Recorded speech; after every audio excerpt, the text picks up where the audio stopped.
আপনাদের জানা আছে আমার রাসূলুল্লাহ যখন দ্বীনের প্রচার প্রসার করেছেন সর্বপ্রথম যখন আমার রাসূলুল্লাহ ইসলামের দাওয়াত দিয়েছিলেন আমার আল্লাহর নির্দেশ হয়েছিল ওয়া বারাকাতুহু গোপনে গোপনে দ্বীনের দাওয়াত দেন নবী আমার গোপনে গোপনে দ্বীনের দাওয়াত দিয়েছিলেন এরপর আমার আল্লাহর নির্দেশ ও আমার হাবিব ও আমার দোস্ত ও আমার বন্ধু এবার আপনি প্রকাশ্যে দ্বীনের দাওয়াত দেন আপনার ক্ষতি করার মতো কারণ হিম্মত না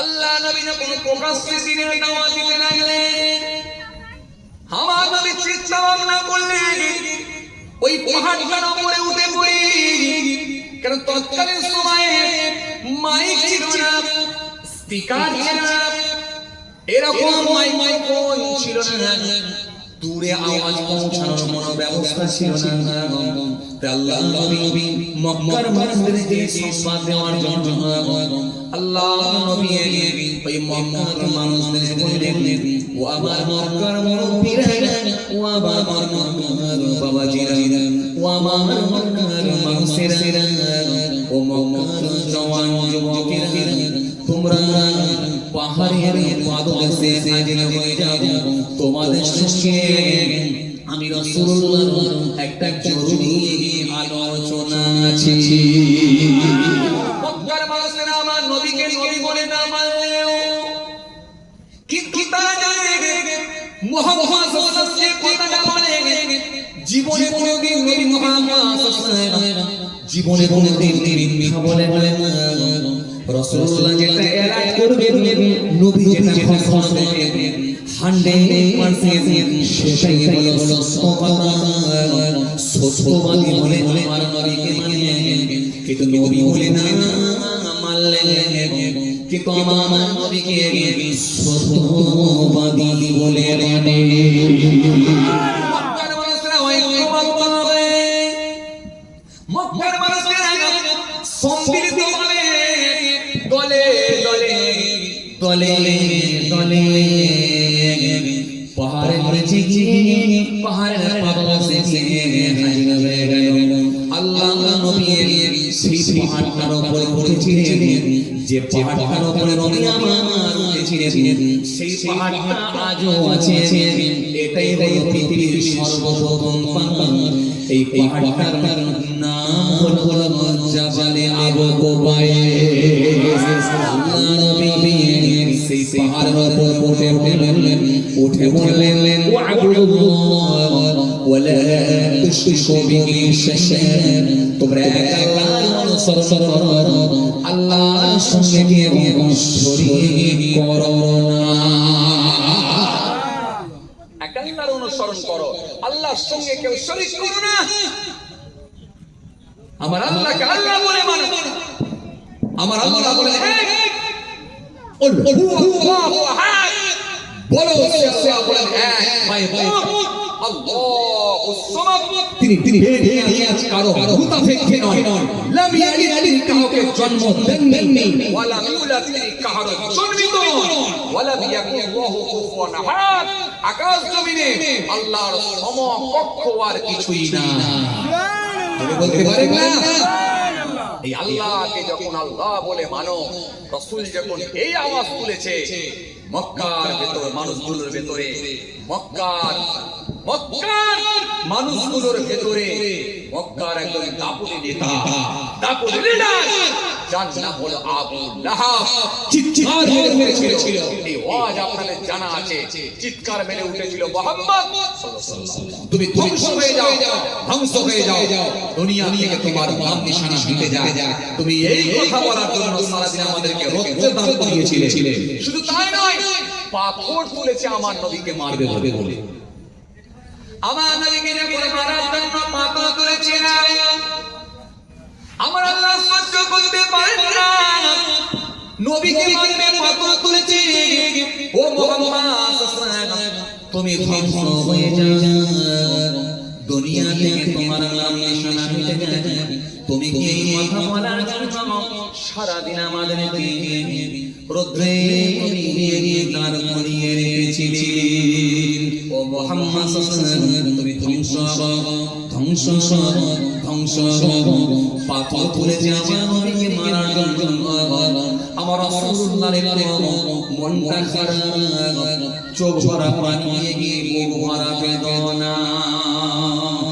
বন্ধুকে যখন মারার জন্য পাথর তুলেছে, বন্ধু যদি বন্ধুকে ভালোবাসে নিশ্চিতভাবে বন্ধু বিপদে পড়লে 100% বন্ধু যদি ভালো কেউ হয়ে থাকে 100% ওই বিপদ কামিয়ে বন্ধু পাশে তখন বন্ধু দাঁড়াবে যদি সে সত্যিকারের ভালোবেসে থাকে।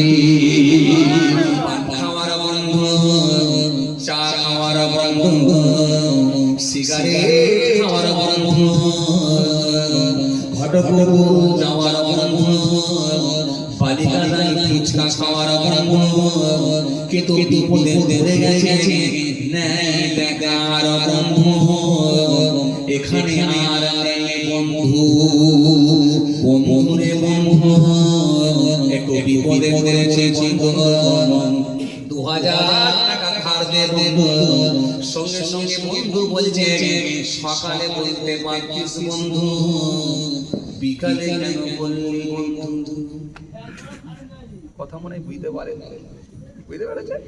তখন বলছে সকালে বলতে পারতিস বন্ধু, তো বিকালে কেন বললি? সকালে তো টাকা ছিল, আব্বাকে দিয়ে দিল।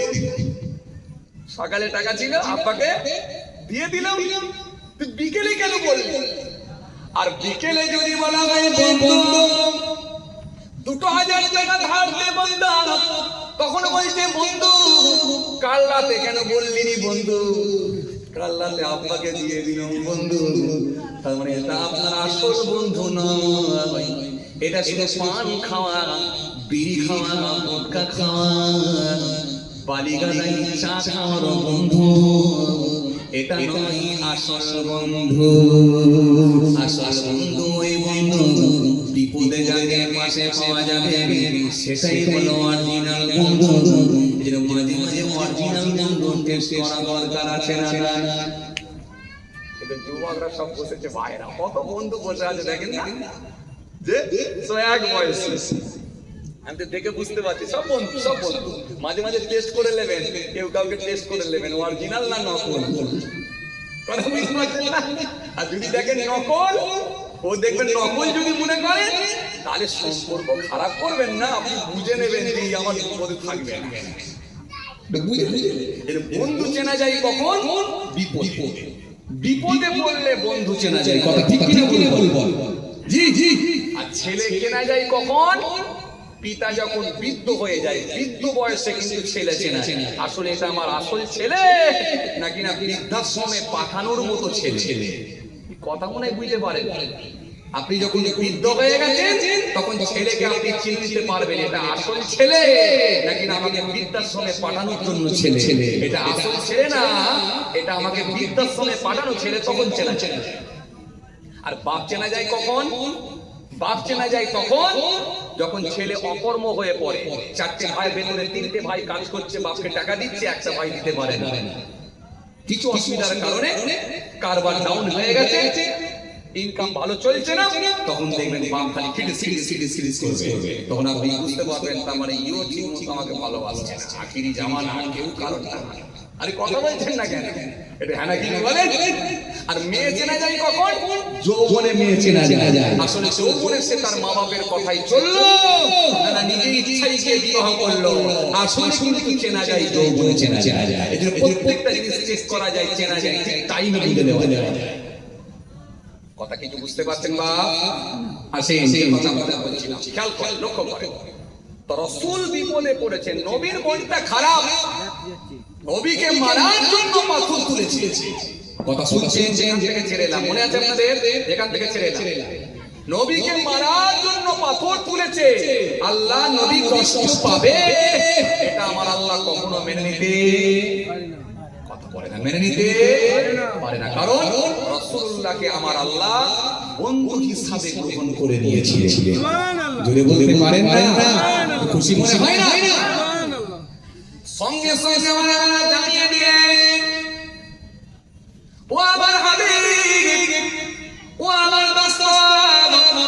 মন খারাপ করবেন না।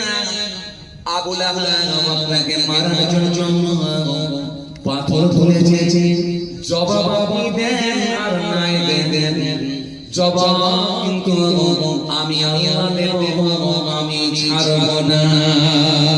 সঙ্গে সঙ্গে আমার সূরা লাহাব নাযিল করলেন, তাব্বাত ইয়াদা আবি লাহাব ওয়া তাব।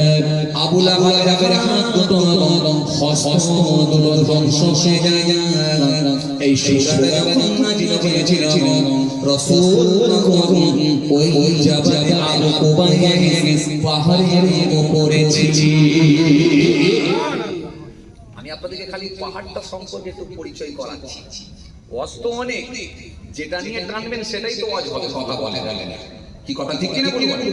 নামাজ নিয়ে বললে ওয়াজ হয়ে যাবে, রোজা নিয়ে বললে ওয়াজ হয়ে যাবে, হজ নিয়ে বললে ওয়াজ হয়ে যাবে, যাকাত নিয়ে বললে ওয়াজ হয়ে যাবে, দান খায়রাত নিয়ে বললে ওয়াজ হয়ে যাবে, মা বাপের খেদমত নিয়ে বললে ওয়াজ হয়ে যাবে, হক নিয়ে বললে ওয়াজ হয়ে যাবে, প্রতি আপনার কি বলে হক নিয়ে বললে ওয়াজ হয়ে যাবে, এতিমের সঙ্গে ভালো আচরণ করা নিয়ে বললে সেটাও ওয়াজ হয়ে যাবে। তো ওয়াজ তো অনেক, যেটা নিয়ে টানবেন সেটাই তো ওয়াজ হবে। কিন্তু আপনাদেরকে আমি বুঝাতে চাইছি যে একটা পাহাড়ের স্থান আপনারা কত বাড়িয়েছেন, যে পাহাড়টা হলো পৃথিবীর সর্বপ্রথম পাহাড়। এই পাহাড়টাকে যখন আপনারা দেখবেন, আল্লাহ যদি আপনাদেরকে নিয়ে যাবেন, যখন আল্লাহ পাক যখন নিয়ে যাবেন সোনার মক্কা শরীফে গিয়ে ওই পাহাড়টা দেখবেন, ওই পাহাড়টা আজও আছে। ওই পাহাড়ের উপরে আমার রাসূল দাঁড়িয়েছিলেন। আমার আল্লাহ সূরা নাযিল করে হাবিবকে সান্ত্বনা দিয়ে হাবিবকে জানিয়েছিলেন, হাবিব তাব্বাত ইয়াদা আবি লাহাব ওয়া তাব। আবু লাহাবের হস্ত দুটো হাত ধ্বংস হয়ে যায়। মা আগনা ওয়া মা কাসাব, সংসারে সে যা কিছু উপার্জন করেছে সব ধ্বংস হয়ে যায়। অতি সত্বর আমি আল্লাহ তাকে জাহান্নামের আগুনে নিক্ষেপ করব। ও আমরাতুহু, তার সঙ্গী তার স্ত্রীকেও করে দেব। কোন স্ত্রী? হাম্মালাতুল হাতাব, সেই কাঠের বোঝা বহনকারিণী স্ত্রী। জি হ্যাঁ, হাবলুম মিন নাসার, তার মরণটা এত কষ্টদায়ক করে দেব। সে যখন কাঠের বোঝা মাথায় করে নিয়ে যাবে, ওই খেজুর গাছে রশিটা গিয়ে গলায় বসবে আর কাঠের বোঝাটা পেছন থেকে উল্টে যাবে। ওই অবস্থায় আমি আল্লাহ তার মৃত্যু রেখেছি। এর নাম আপনাদের জানা আছে, এই ওয়াজও আপনাদের শোনা আছে, এই ওয়াজ আপনাদের শোনা আছে। আবু লাহাবের একটা স্ত্রী ছিল, যার নাম হলো উম্মে জামিলা। সেও আমার রাসূলুল্লাহকে কষ্ট দিত। নবী যে পথ দিয়ে হেঁটে যেতেন কাঁটা বিছায় দিত। পাড়াতে গিয়ে গ্রামে পল্লীতে গিয়ে মুহাম্মদ সাল্লাল্লাহু বড় খারাপ লোক, বাজে লোক বলে আল্লাহ নবীর নামে মিথ্যা অপবাদ দেওয়ার চেষ্টা চালাচ্ছিল। এইজন্য আল্লাহ বলেন, তোর সঙ্গী তোর স্ত্রী করে দেব, দুজনকে আমি আল্লাহ জাহান্নামে দেব।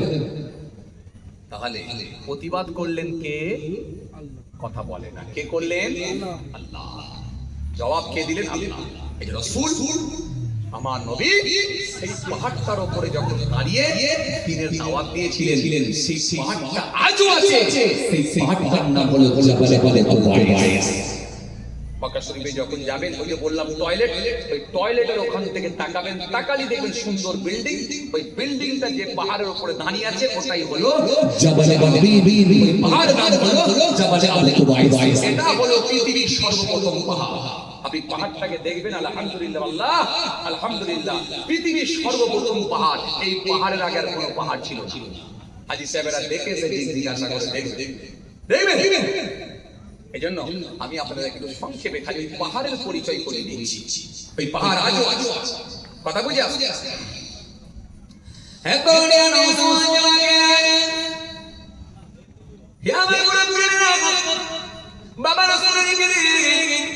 পৃথিবীর প্রত্যেকটা হাজী সাহেব কাবা বাইতুল্লাহ শরীফ যখন তওয়াফ করে, আর কাবা শরীফের সামনে একটা পাথর লাগানো আছে, যে পাথরটার নাম হলো হাজরে আসওয়াদ। এই হাজরে আসওয়াদে হাজী সাহেবেরা চুমা দেয়। অনেকে হয়তো ফিরেতে পড়ে চুমা যদি না দিতে পারে, দূর থেকে ইশারা করে হাতের ইশারা দিয়ে চুমা দেয় হাতের ইশারা দিয়ে। ওই পাথরটা কে নিয়ে এসেছিল আপনাদের জানা আছে? আমাদের আদি পিতা যার নাম হলো জিনার নাম হলো হযরত আদম আলাইহিস সালাম। আমাদের আদি পিতা হযরত আদম আলাইহিস সালাম পৃথিবীর সর্বপ্রথম মানুষ হযরত আদম আলাইহিস সালাম। তিনি জান্নাত থেকে একটা পাথর নিয়ে এসেছিলেন, ওই পাথরটার নাম হলো হাজরে আসওয়াদ। ওই পাথরটা নিয়ে এসে ঠিক জাবালে আবু কুবাইস যে পাহাড় আছে, ওই পাহাড়ের ওখানে নিয়ে রেখে দিয়ে চলে এসেছিলেন। পরবর্তীকালে জাতির পিতা হযরত ইব্রাহিম খলিলুল্লাহকে আমার আল্লাহ নির্দেশ দিলেন, ও ইব্রাহিম, ও ইব্রাহিম, ও ইব্রাহিম, তুমি আমার কাবা বাইতুল্লাহ, আমার কাবা বাইতুল্লাহ সংস্কার করো, তুমি নির্মাণ করো। কাবা বাইতুল্লাহ তৈরি করেছিলেন কে? সর্বপ্রথম কাবা বাইতুল্লাহ বানানো হয়েছিল ফেরেশতাদেরকে দিয়ে। কথা শুনছেন? আল্লাহ নবী হযরত আদম আসসালাম আসার আরো 2000 বছর আগে আল্লাহ কাবা বাইতুল্লাহ নির্মাণ করার অনুমতি দিয়েছিলেন ফেরেশতাদেরকে দিয়ে। ফেরেশতারা এসে কাবা বাইতুল্লাহ শরীফ তৈরি করেছিল। আর আমার আল্লাহ বলেছিলেন, ফেরেশতা এই যে কাবা বাইতুল্লাহ তৈরি করছো, গোটা পৃথিবী থেকে আমার বান্দা বান্দীরা এসে এখানে তওয়াফ করবে। আর এরই সোজাসুজি উপরে একটা ঘর যেটা হলো বাইতুল মামুর, আর এই বাইতুল মামুরে আমার ফেরেশতারা তওয়াফ করবে। সুবহানাল্লাহ। জয় বলতে পারেন না?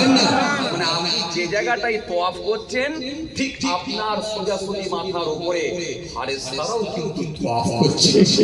আল্লাহু আকবার। উপরেও তওয়াফ করছে, নিচেও তওয়াফ করছে। কিন্তু মজার বিষয় হলো আল্লাহ ফেরেশতা এত অগণিত এত ফেরেশতা বানিয়েছেন যে ফেরেশতা একবার খালি তওয়াফ করার সুযোগ পায় আর দ্বিতীয়বার সুযোগ পায় না। সেই উপরে তওয়াফ চলছে আর নিচেতেও কোটি কোটি বান্দারা গোটা পৃথিবী থেকে আমার আল্লাহ কোটি কোটি বান্দা বান্দীরা দৌড়ায়, গোলামেরা গিয়ে ওই জায়গায় তওয়াফ করে। সেই কাবা বাইতুল্লাহ আল্লাহ নবী হযরত ইব্রাহিম আসলামকে আল্লাহ বললেন, যাও কাবা বাইতুল্লাহ সংস্কার করো, কাবা বাইতুল্লাহ একটু মেরামত করো, তৈরি করো। পৃথিবীর সর্বপ্রথম কাবা বানানো হয়েছিল ফেরেশতাদেরকে দিয়ে। আদম আলাইহিস আসার আরো 2000 বছর আগে তৈরি করা হয়েছিল। কথা শুনছেন? কিন্তু পরবর্তীকালে একটু রিপেয়ার করতে হয়েছিল, সংস্কার করতে হয়েছিল। তাই নবীদেরকে আল্লাহ দায়িত্ব দিয়েছিলেন। একজন নবী যার নাম হলো হযরত ইব্রাহিম খলিলুল্লাহ। ইব্রাহিম খলিলুল্লাহকে আল্লাহ যখন নির্দেশ দিলেন আমার কাবাটা তুমি একটু তৈরি করো, সংস্কার করো, ইব্রাহিম পুত্র ইসমাইলকে ডাকলেন, ছেলে বেটা হযরত ইসমাইল আলাইহিস সালামকে ডাকলেন। কিতাবের মধ্যে পাওয়া যায় হযরত ইসমাইল আলাইহিস সালামের বয়স কম বেশি 12 থেকে 13 বছর, মাত্র ছোট বাচ্চা বয়স 12 থেকে 13 বছর বয়স। তিনি জানিয়েছেন বাপকে হেল্প করার জন্য, কাবা তৈরি হবে হেল্প করবে বাপকে। বাপ যেটা চাইবে আমি সেটা বাপের কাছে গিয়ে জোগান দেব। জোরে বলতে পারেন না? কি নবী, কি পুত্র, কি নবী! আল্লাহু আকবার। হযরত ইব্রাহিম আলাইহিস সালাম কাবা শরীফের সামনে দেখে, বিশাল কাবা শরীফ দেখে একটু চমকে উঠলেন, আল্লাহ এত বিশাল কাবা বাইতুল্লাহ, আমি কিভাবে উপরের কাজগুলো তৈরি করব, উপরটা কিভাবে উঠবো আর কিভাবে সংস্কার করব? উপরে উঠার তো আমার ব্যবস্থা নেই, আধুনিক যন্ত্রপাতি নেই, সিঁড়ি নাই, বর্তমানে যে এখন মেশিন পত্র ব্যবস্থা হয়েছে মেশিন নাই, তো অত উঁচুতে উঠবো কি করে? আল্লাহু আকবার, যাবো কি করে? হযরত ইব্রাহিম আলাইহিস সালাম বলেন, ও আমার আল্লাহ, ও আমার মালিক, এই কাবা বাইতুল্লাহ আমি যে নির্মাণ করব, সংস্কার করব, ও আমার আল্লাহ, আমি কেমন ভাবে কাবা শরীফ কেমন করে আমি উঠতে উঠব?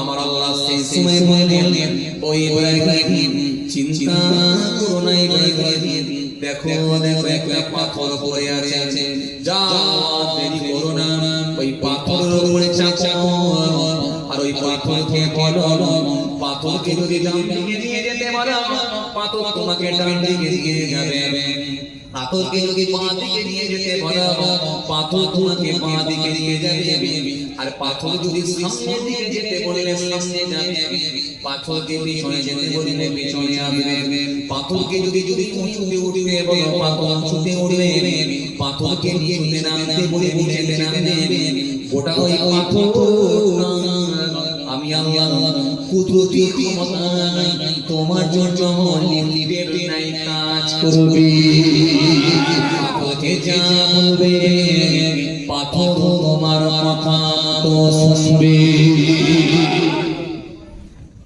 হযরত ইব্রাহিম খলিলুল্লাহ থাকতে না পেরে সেই পাথরের উপরে যখন উঠলেন ওই পাথরের উপরে ওঠার সাথে সাথে হযরত ইব্রাহিম নবী যাতে করে ব্যালেন্সটা ঠিক থাকে ওই পাথরের চার করা কম বেশি প্রায় চার করা পর্যন্ত ইব্রাহিম নবীর পাটা নিচে চেপে ধরে গিয়েছিল যাতে করে ইব্রাহিম নবী পড়ে না ব্যালেন্স ঠিক রাখার জন্য মুসলমান এই পাথরের দৈর্ঘ্য মস্ত লম্বা চওড়া মোট সে পাথরের উপরে ইব্রাহিম খলিলুল্লাহর পায়ের ছবিটা ইব্রাহিম নবীর পায়ের ছাপ আজও আছে কাদাতে যেমন মানুষেরা বর্ষাকালে কাদায় যেমন পা দিলে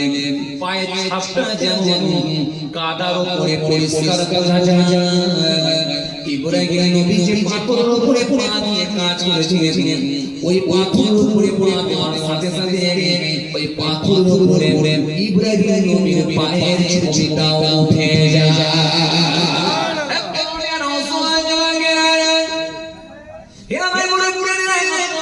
বাবা রাসূল ওই পাথরের উপরে ইব্রাহিম খলিলুল্লাহ পায়ের ছবিটাও বসে গেল সেই পায়ের ছাপটাও বসে যায় সেই পায়ের ছাপটা লাগা ওই পাথরটা আজও আছে আপনাদের জানা আছে ওই কাবা বাইতুল্লাহ কাবা শরীফ কাবা বাইতুল্লাহ ওই পাশে আপনি দেখতে পাবেন একটা হলুদ কালারের কাঁচ দিয়ে ঘেরা সোনার ফ্রেম দিয়ে বানানো হলুদ কালারের কাঁচ দিয়ে গ্লাস দিয়ে ঘেরা ওই ঘেরার ভিতরে যে পাথরটা আছে ওই পাথরের উপরে ইব্রাহিম নবীর ছবিটা পরিষ্কার হয়ে আছে যে পাথর দিয়ে ইব্রাহিম নবীর পায়ের ছবিটা ওই জায়গায় ঘিরে রাখা আছে গ্লাস দিয়ে ঘেরা সুন্দর করে ফ্রেম দিয়ে তৈরি করা আছে যে জায়গাটায় হাজি সাহেব দুরাকা করে নামাজ পড়ে ওই গ্লাসটার ভিতরে পাথর রাখা আছে যেটাকে বলা হয় মাকামে ইব্রাহিম ওই মাকামে ইব্রাহিমের সামনে গিয়ে হাজী সাহেবেরা পৃথিবীর হাজিরা ওই মাকামে ইব্রাহিমকে সামনে রেখে দুরাকাত করে নামাজ আদায় করে জিজ্ঞাসা করে দেখবেন হাজী সাহেব ওই মাকামে ইব্রাহিমের সামনে গিয়ে দুরাকাত করে নামাজ আদায় করে জমজম পানি খায় পানি খেয়ে তারপরে সাফা মারওয়া সাই করতে যায় কথা কিছু বুঝতে পারছেন বাপ তাহলে এই কাবা বাইতুল্লাহ নির্মাণ করলেন কে আল্লাহ নবী হযরতে ইব্রাহিম খলিলুল্লাহ ওই সময় আমার আল্লাহ নির্দেশ করেছেন ইব্রাহিম ও ইব্রাহিম তুমি আগে দিকে যাও ওই জবালে কুবাইস পাহাড় ওই পাহাড়ের নিচে দেখো একটা পাথর পড়ে আছে ওই পাথরটা কোন সাধারণ পাথর নয় ওই পাথরটা জান্নাতের পাথর সারা পৃথিবীর আদি পিতা হযরতে আদম আলাইহিস সালাম এমনকি তোমার আদি পিতা হযরতে বাবা আলাইহিস সালাম তিনি এই পাথরটা নিয়ে এসেছিলেন পাথরটা নিয়ে এসেছেন জাবালে কুবাইসের পাশে রেখেছেন ওই ইব্রাহিম দেরি করো না দেরি করো না দেরি করো না ওই পাথর তো কান থেকে তুলে নিয়ে কাবা বাইতুল্লাহতে লাগিয়ে দাও ইব্রাহিম খলিলুল্লাহ ওই পাথর তো তুলে নিয়ে জাবালে আবু কুবাইসের পাশ থেকে পাথরটা নিয়ে এলেন পাথরটা নিয়ে কাবা শরীফের কোণায় লাগিয়ে দিলেন হাজরে আসওয়াদ সে হাজরে আসওয়াদ আজও আছে গোটা পৃথিবীর কোটি কোটি হাজিরা গিয়ে সে হাজরে আসওয়াদে চুমা দেয় পাথরে একবার চুমা দিলে জীবনের কোনা গুনাহ আল্লাহ ইচ্ছা করলে মাফ করে দেয় কথা কিছু বুঝতে পারছেন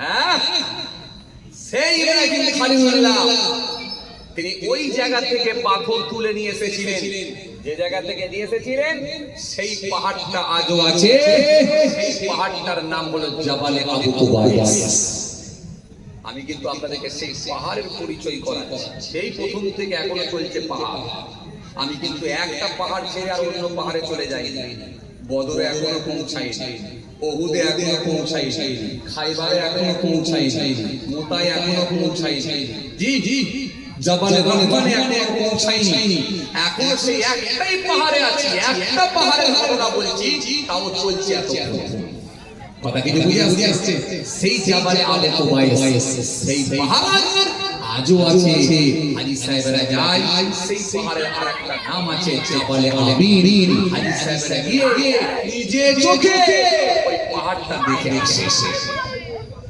এজন্য আমি কি বলেছিলাম যে জিনিসটা দেখবেন জানবেন সেই জিনিসের ইতিহাস যদি জেনে রাখেন তাহলে কিন্তু আপনার ভিতরে আলাদা অনুভূতি মজা আসবে কি কথা ঠিক ঠিক মানে হাজী সাহেবরা দেখবেন যায় গারে হেরা গুহা গারে হেরা অনেকে আছে দেখবেন হেরা গুহায় যায় এই হেরা গুহায় যখন যায় হেরা গুহাটা হলো এই পাহাড়টা জমিন থেকে 2000 ফুট উঁচু কথা বুঝে আসছে ইতিহাস না জানলে মজা আসবে না জি জি মানে হাজী সাহেবরা দেখবেন ওই পাহাড়ের উপরে যায় একটু হেরা গুহায় গিয়ে 2 রাকাত নামাজ পড়ে যারা জানে না ঠাক্কা ঠাক্কা ঠাক্কা ঠাক্কা ঠাক্কা ঠাক্কা করে উপরে উঠে বলল জুতো মুতো পরে একবারে পুরো কোট পরে হ্যাঁ একবারে কালো গ্লাস পরে একবারে ঠাক্কা ঠাক্কা করে উপরে উঠে ওখানে কি আরবে গিয়ে সিএসসি দিয়েছে আর ওখানে নেট দিয়ে কল ফ্রি হয়ে গেছে গিয়ে একবারে নেটটা চালিয়ে ব্যাস বন্ধুকে সঙ্গে সঙ্গে হোয়াটসঅ্যাপে কল করলো করে বন্ধুকে দেখিয়ে দিল বন্ধু সেই পাহাড়টায় উঠে পড়েছি দেখ যে পাহাড়ে হীরা গুহা দেখ সেই হীরা গুহা সেই পাহাড় থেকে বলে ভালো ভালো ছবি দেখিয়ে দিল বন্ধুদের বড় ছবি দেখিয়ে দিল নিজেও 2-4 খানা সেলফি তুলে ছবি তুলে ঢাকা ঢাকা ঢাকা ঢাকা করে পাহাড় থেকে নেবে বললো দেখে বললো হীরা গুহা দেখা আর যে ইতিহাস জানে ওই পাহাড় সম্পর্কে যে পড়াশোনা করেছে স্টাডি করেছে সে তখন ওই পাহাড়ে গিয়ে চুপ করে দাঁড়িয়ে যায় তার মধ্যে আলাদা একটা নম্রতা ভদ্রতা এসে পৌঁছায় তার মধ্যে আলাদা একটা শিষ্টাচার এসে পৌঁছায় তার মধ্যে একটা আদব এসে পৌঁছায় কিসের আদব এই পাহাড় আর শুশুনিয়া পাহাড় দুটো এক না এই পাহাড় আর অযোধ্যা পাহাড় দুটো এক না এই পাহাড় আর অন্যান্য দেশের পাহাড় দুটো এক না কারণ এই পাহাড়ের বৈশিষ্ট্য যদি আমরা জানি আমাদেরকে অবাক করবে কারণ এই পাহাড়টা হলো সেই পাহাড় যে পাহাড়ের উপরে হীরা গুহার ভিতরে আমার রাসূলুল্লাহ 15 বছর অবস্থান করেছিলেন আল্লাহর ধ্যানে তিনি মাশগুল ছিলেন সুবহানাল্লাহ জোরে বলতে পারেন না খুশি মনে হয় না এই পাহাড়টা হলো সেই পাহাড় যে পাহাড়ে আল্লাহর কোরআন শরীফ অবতীর্ণ হয়েছিল এই পাহাড়টা হলো সেই পাহাড় যেখানে হযরত জিবরাইল ফেরেশতার কদম পড়েছিল এই পাহাড়টা হলো সেই পাহাড় যেখানে হযরত আম্মা জান খাদিজা রাদিয়াল্লাহু তাআলা আনহা আমার রাসূলুল্লাহর জন্য খাবার পৌঁছে দিতে এই পাহাড়টা হলো সেই পাহাড় যেখানে আমার রাসূলুল্লাহর কদম মোবারক পড়েছে। যখন হাজী সাহেবরা সেই জায়গায় যায়, সংযত হয়ে যায়, তাদের মধ্যে যথেষ্ট শিষ্টাচার চলে আসে। জুতো খুলে টুক টুক টুক টুক টুক টুক করে উপরে উঠে আপনার পাহাড়ের চারিদিকে ঘুরে যখন হেরা গুহার ভেতরে গিয়ে রাকাত নামাজ আদায় করে, মনে হয় যেন আল্লাহর জান্নাতের খুশবুটা নাকেতে ভেসে আসছে। হাজী সাহেবরা যারা গেছে জিজ্ঞাসা করতে কি বলছিলাম, এই জন্য ইতিহাস যদি আপনার জানা থাকে, আপনার ভিতরে আলাদা একটা অনুভূতি, মজা আসবে, আলাদা স্বাদ পাবেন যখন জেনে বুঝে সেই জায়গায় যাবেন। জেনে বুঝে সেই জায়গায় পৌঁছালে আপনার ভিতরে আলাদা স্বাদ, আলাদা মজা, আলাদা অনুভূতি আসবে। যখন আপনি এক এক জায়গায় পৌঁছাবেন, আলাদা আলাদা মজা পাবেন। কথা কি বুঝে আসছে বাবাজি? আসেন, খেয়াল করেন, লক্ষ্য করেন, আর অল্প সময় আছে, খেয়াল করেন বাবাজি। হযরত ইব্রাহিম খলিলুল্লাহ, তিনি আল্লাহর দরবারে দোয়া করেন, মালিক আল্লাহ, আল্লাহ গোটা পাহাড়ে গেছে, আল্লাহ আপনার দরবারে দোয়া চাই, গোটা পৃথিবী থেকে আমার সন্তানেরা আসবে, তাদেরকে পৃথিবীর শ্রেষ্ঠ খাবারটা আপনি খাওয়াবেন। চলে বলতে পারেন না? হিসাবদের জিজ্ঞাসা করে দেখবে, ওখানে কিন্তু চাষ হয় না, বরং আমাদের 24 পরগনায় অনেক বেশি চাষ হয় না? আলু চাষ হয়, ধান চাষ হয়, আপনার কি বলে ধানালু হয় না মনে হয় এদিকে, না ধানালু হয়, কম হয় মনে হয়, সবজিটাই মেন হয় আপনার, আমি জানি। সবজি চাষ হয়, পটল চাষ, বেগুন চাষ, মূলো চাষ, কদু চাষ, কফি চাষ, করলা চাষ, কি বলে করলাই বলে তো নাকি, করলা চাষ, উচ্ছে চাষ, লঙ্কা চাষ, কত রকমের চাষ। যেই ধানেতে তুললো বলে এবারে ব্যাস হয়ে গেছে চাষ। এবারে যেতে হবে হয় ফুলের হাট, আর না হলে কি বলে পাগলা হাট। আপনাদের এখানে হয় পাগলা হাট, পাগলা হাট, খুব খতরনাক নাম। কে নাম দিয়েছিল কি জানি ভাই, আমি যখন প্রথম চলতে আসতাম আমি খালি ভাবতাম এরা পাগলা হাট নাম দিয়েছে, এই হাটে দেখে পাগল টাগল হয়ে গেল, পাগলা হাট বলে কেন? কথা বুঝে আসছে, এক এক জায়গায় এক এক রকম নাম। কদিন আগে লোক জলসায় নাম ডায়েরিতে লেখাচ্ছে, বলছে হুজুর ফুটানির মদ থেকে ডান দিকে ঢুকবে। সব নাশ করেছে, ফুটানির মদ কি রে ভাই? খাতায় লিখছি আর মুচকে মুচকে হাসছি। এখানে কেমন লোক ছিল যে ফুটানি দেখিয়েছিল, নাম হয়ে গেল ফুটানির মদ। খুব সমস্যা। সেই কথা বলে না যে এক জায়গার গুলি আর এক জায়গার গালি নাকি, সব কথাই বলে কিছু কিছু যাক যাক, যে কথা আপনাদের বোঝাতে চাইছিলাম। তো আরব জমিনে, মক্কার জমিনে কোনো চাষ হয় না, গোটা আরব মরুভূমি আর আপনার কি বলে পাহাড়, কোনো চাষ হয় না। তাই জাজিরাতুল আরব বলা হয়, পাহাড়ে ঘেঁষা আরব। তাই ইব্রাহিম খলিলুল্লাহ দোয়া করেছেন, আল্লাহ গোটা পৃথিবী থেকে তো আমার আওলাদরা, আমার সন্তানেরা আসবে, আল্লাহ তোমার বান্দা বান্দিরা আসবে, এখানে তওয়াফ করবে, পৃথিবীর শ্রেষ্ঠ খাবারটা তাদেরকে খাওয়াও, পৃথিবীর শ্রেষ্ঠ খাবার তাদেরকে খাইও। আলহামদুলিল্লাহ, হাজী সাহেবেরা যায়, জিজ্ঞাসা করে দেখবেন প্রত্যেকটা খাবারের টেস্টই আলাদা।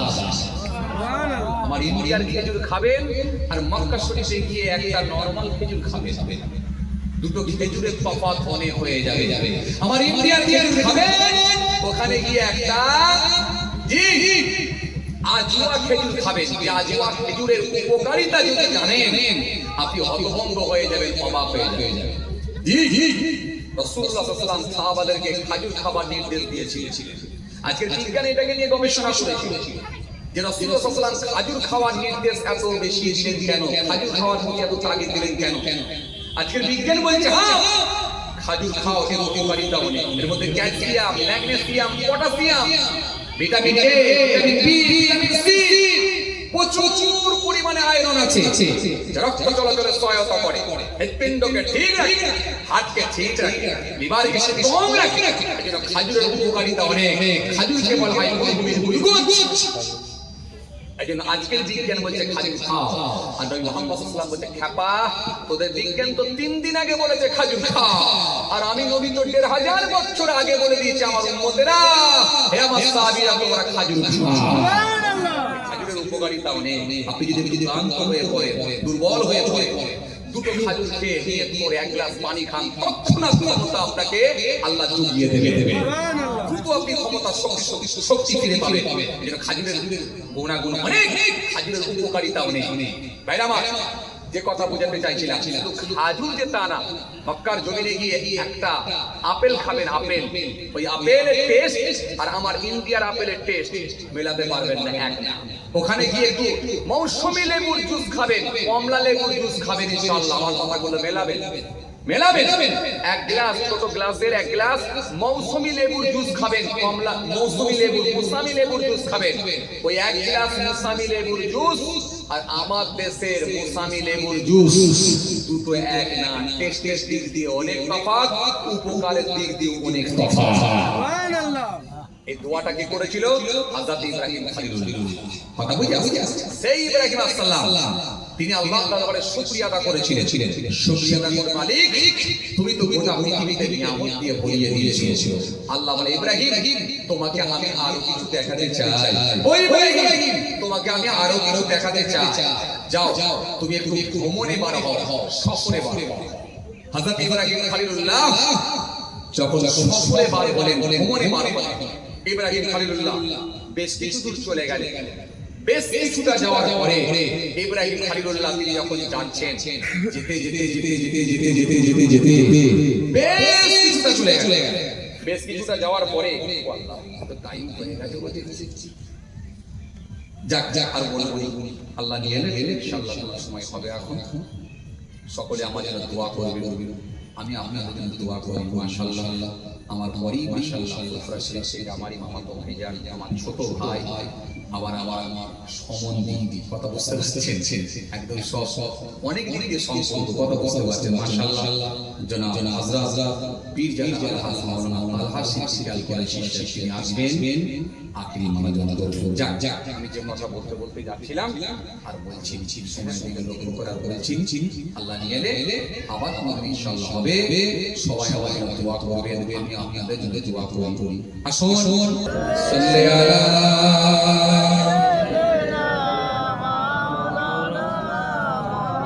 ওয়ালা আলি সাইয়্যিদিনা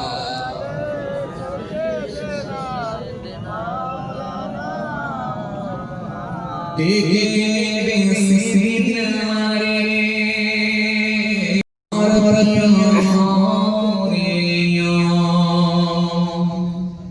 হায়াতের দিন ফুসরে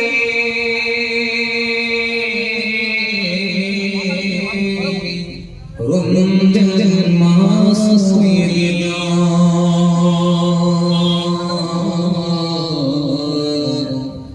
জুম্মানি মুরিয়া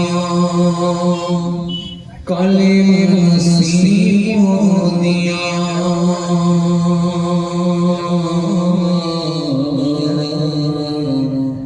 রমজান মাস সুরিয়া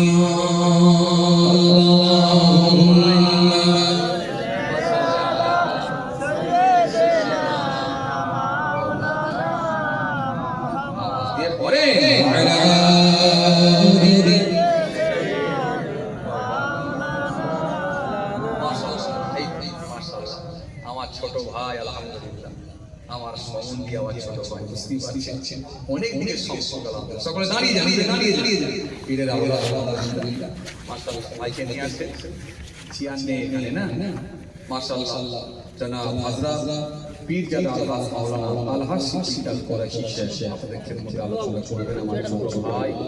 আল্লাহ সকল আপনারা সকলে আলোচনা শ্রবণ করবেন, সকলে উচ্চ আওয়াজে তাকবীর দেন, নারায়ে তাকবীর, আরো জোরে জোরে দেন নারায়ে তাকবীর। সিলসিলা মুজাফফর জামাত দাদা পীর বাবা সিলসিলা, দাদা পীর বাবা সিলসিলা। মাশাআল্লাহ অসংখ্য বক্তব্যকে সমাজের দিকে আগিয়ে দিলেন। সকলে আলোচনা শ্রবণ করেন, বসে দোয়া হবে। আলোচনা হবে, আলোচনা করে দোয়া হবে, দোয়া নিয়ে সবাই যাবেন। সকলকে সালাম দিয়ে আসসালামু আলাইকুম।